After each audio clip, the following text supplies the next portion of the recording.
another case study. I went to a property in Spain, and I thought, oh, this is lovely. Nice property, nice piece of land. It's a lovely villa, and as soon as you go up to it, you think, oh, lovely gated complex, lots of land, everything beautiful.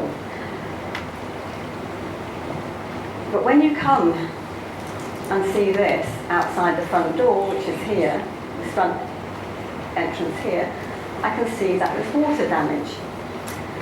Now my first instinct is, I think, is there underground water stream here, or could it possibly be an old well?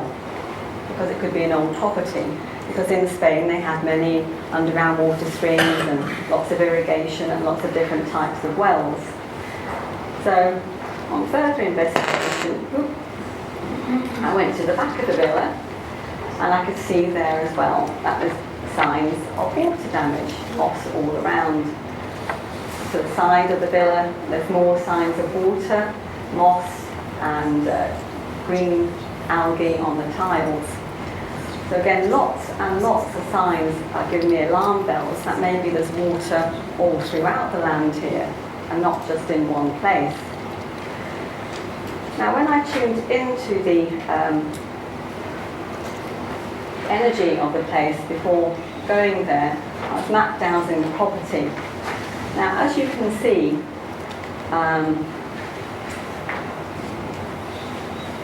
up here is the front, that front porch area where we saw the water damage. Here is damp at the side of the property. There's also significant damage to the tree here where it's twisting and turning.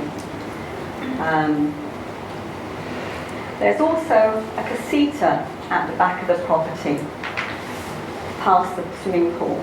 This casita was also damp inside. The swimming pool had lots of broken and cracked tiles, and they were having to refurbish the inside of the swimming pool as well, because that never seemed to be sealed or get fixed. Every time they cemented it, it became cracked again. Now, there's also this dead and dying willow tree. Now, it's not very often you come across a dead and dying willow tree unless it's had too much water and it's been very greedy and drank all the water in the landscape. Now, particular problem, as you can see, is where all these crossing points are here. And when I asked the owners of the property what's going on in that area, and they said, oh, I don't know, you can have a look outside in the garden and everywhere. Well, it was only afterwards that they showed me where the surprise was. There's an underground water tank right under the house here. And they thought nothing of it. They said, oh no, it's our water supply to the house, we need it, everything is there. But when you think about all the signs that are all around the property, this underground water tank is causing a lot of problems. I actually ended up going down into the tank itself and poking my head in, and I noticed there were lots of cracks in there. So it wasn't a very sealed, safe storage area. So then I explained to the occupants of the house as well about the signs that I'd found, you know, like the mossy tiles, the cracks and everything else. And then when I came back, and then I was starting to tell them and show them what I'd found here with the crossing points, they became intrigued. They also wanted me to teach them how to do it. So I ended up staying an extra week and teaching them. But you can see there's a lot of crossing areas here, and a lot of it relates to the water, underground water here, and again when we come to the damp casita, there's another crossing point as we come to the casita, and here with the swimming pool. So again, I thought, is there underground water, underground stream? But at the end of the day, it was the underground water tank that was the problem, as well as underground water. So it had lots of issues with a water developed land everywhere. It was higher up than the property next door. So again, some of their water would be draining into the property next door. And I haven't got a picture of the property next door, but the property next door had actually been had problems being sold.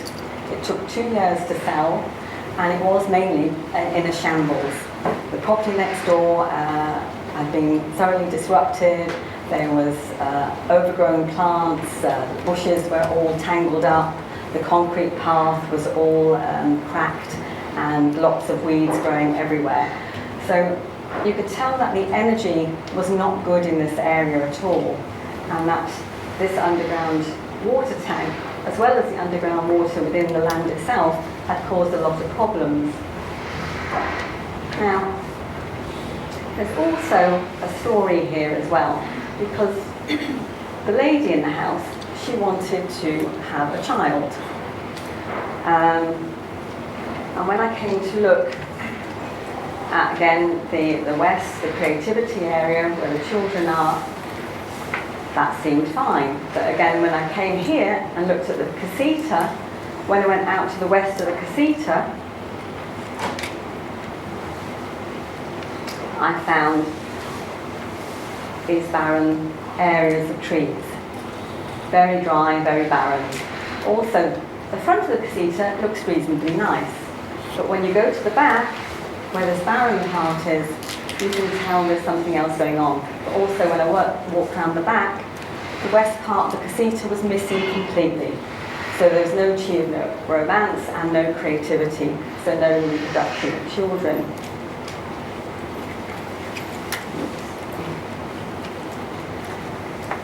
Also, they were having problems they wanted to rent out the casita. That's the main reason they bought the property in the first place. They wanted to run the place as a place for workshops and retreats and everything else. But when it came down to it, the people that had left didn't say that they could not rent the place out without government permission. They had to get it registered as a hotel. So again, where this water energy is affecting here, it's affecting their good fortune area. So it's actually drowning the good fortune instead of reproducing it. The other thing is, she also had health issues, and they were not getting the help with helpful people in their lives. They wanted many things fixed around the house, like electronic gates and gardeners. They would all leave within a day, or they wouldn't turn up at all. They would get many, many different quotes. So again, they had lots and lots of stuff going on here. As you can see, there's more water damage here. That was at the side of the property, and that's the tree again. And this is the willow tree.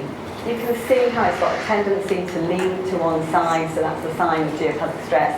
And all around it, there's signs of moss, and the undergrowth is very, very damp here. And again, you can see the signs there of dampness all along the walls, all across here.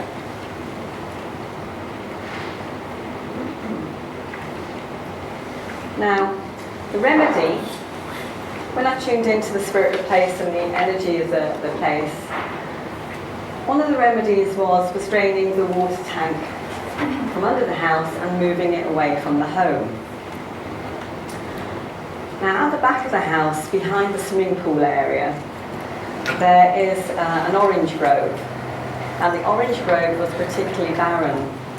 So by moving symbolically the water tank to a barren, dry area, it could actually bring in the water to that area. Because like with a labyrinth, when you make a labyrinth, there's no water, but a labyrinth will draw water to it. So by talking to the spirit of place, by placing water in there physically, you can also draw water to the energy of the land.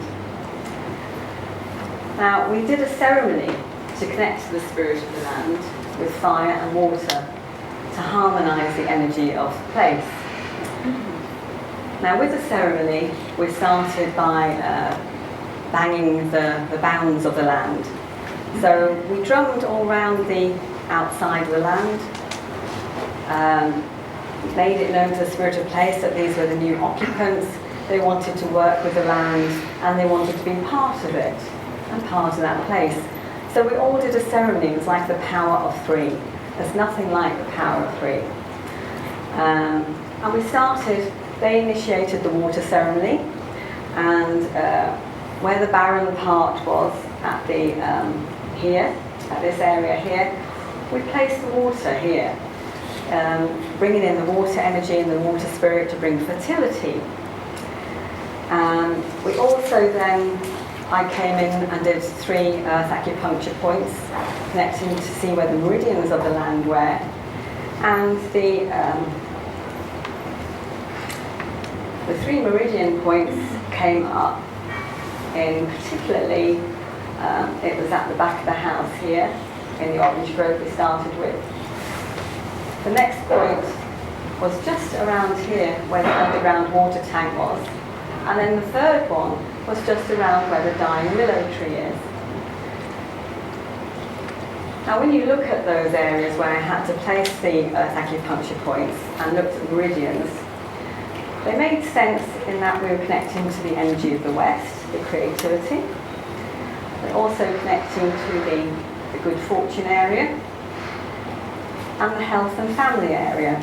All the 3 areas that these particular people wanted assistance with in their lives. So it was only afterwards, after I'd actually did the earth acupuncture, did the meridian points, that I could see that it made sense with the compass areas of actually connecting to the meridian points that needed healing. So then when we go back to the remedies, we also did fire energy. So we did a small bonfire, and as you can see there, that's the, what's happened? That was a small bonfire that we made, and we did a chant to the spirit of the place, to the energy of the space, and after the fire had burnt out, it actually left the sign of the infinity, the figure 8. And I thought, completion. So that was a real good sign that, yes, it's completed. The turquoise rock showed up when we finished the water ceremony. Now, there was no signs of turquoise rocks anywhere else. It was just that one single rock that turned up. Again, it's a sign from the elementals, from the spiritual place, that we were working with the land in the correct manner.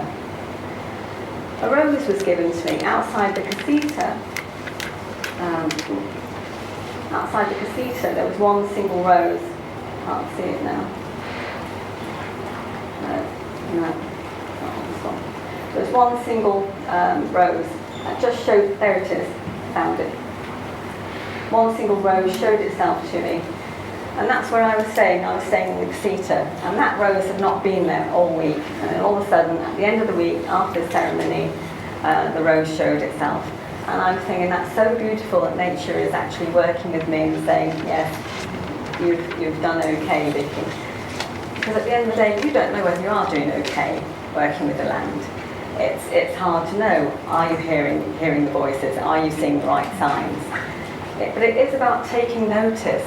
When you do take notice of how to work with the land, take notice of the signs that you get, either from map dowsing or the signs within the home, within the clutter, or the electromagnetic fields. It's all different ways of communicating with the space that you live in. And if you take notice of the space that you live in, then the space will take notice of you. Because it is about how you flow with the energy of your space, how you can communicate with the energy of your space, and how it communicates with you. I mean, more recently now, I've had my home speak to me so much about not selling it. And it's done such naughty things, you would not believe it. But, you know, when the time is not right, your clock goes back, it stops, time's not right. Things will be shaken up all around the house. I get lost keys, so I can't let myself in or out. Everything will show itself in a way, but take notice of the signs. Even if you see a sign on a bus, take notice of it. It's the synchronicities at the end of the day. Every single sign that we have in our life, even coming here, you might think, oh, I've wasted my time, or it's been really great. But it's the signs that you take on board every single day that will make a difference to you in your life. So if we take more notice of nature and how it speaks to us and how our home speaks to us, then we'll have a better way of communicating with others, ourselves, and the space that we live in.